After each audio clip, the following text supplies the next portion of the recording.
Entre 2026 et 2027, toutes les entreprises françaises vont devoir se conformer au nouveau dispositif de la facturation électronique.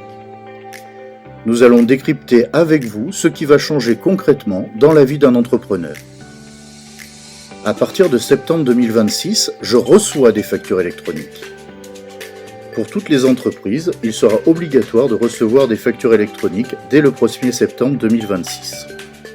Ces factures, pour la plupart, seront émises par de grandes entreprises qui n'auront plus le droit de vous adresser au format papier ou bien par mail. Vous devrez alors choisir un partenaire de dématérialisation publique ou privée qui vous permettra de recueillir les factures électroniques de vos fournisseurs. À partir de septembre 2027, j'envoie des factures électroniques. Les petites et moyennes entreprises devront se conformer aux mêmes dispositions que les grandes dès le 1er septembre 2027. Celles qui le souhaiteront pourront le faire avant. Deux cas de figure vont se présenter à vous. Je facture des particuliers ou des entreprises à l'international. Pour ce type d'opération, vous continuez à remettre classiquement à vos clients des factures papier ou bien par email au format habituel. Tout ça pour ça? Non, car il y a un mais. Il faudra tout de même transmettre périodiquement les données de vos factures, comme les montants hors taxes, les dates, les bases hors taxes, etc. On appelle ça le e-reporting. Il faudra adresser votre e-reporting à votre partenaire de dématérialisation.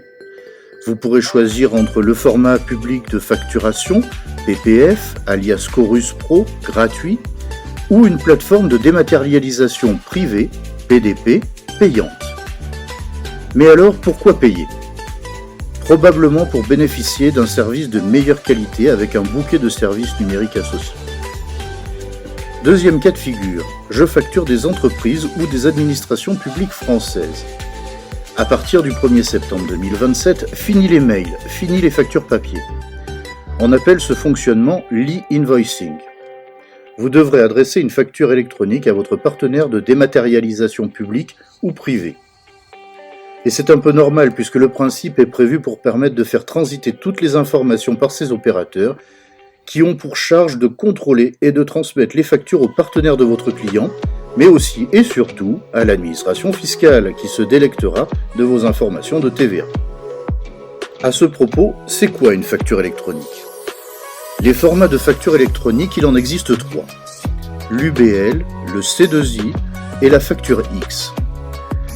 Les deux premiers sont plutôt réservés aux grandes entreprises et le dernier devrait concerner plus largement les petites et moyennes entreprises. Une facture X, c'est en fait un super PDF lisible par l'être humain, comme avant, mais pas que. Il s'agit d'un fichier XML qui est également associé au document. Pour faire court, il s'agit de code avec un format structuré. Le format facture X embarque une flopée de données édictée par la norme européenne EN 16931. Ce format intègre, par exemple, le numéro de sirène de votre client pour permettre l'adressage au bon interlocuteur. En gros, pas de sirène, pas de facture. Mais qui donc va fabriquer les factures électroniques au final? Même si l'administration fiscale promet des convertisseurs de PDF en facture X pendant quelques mois, il y a de grandes chances pour que votre logiciel de facturation préféré fasse le job au final. Nous espérons vous avoir apporté un éclairage sur cette question de la facturation électronique. N'hésitez pas à revenir vers nous pour plus d'informations.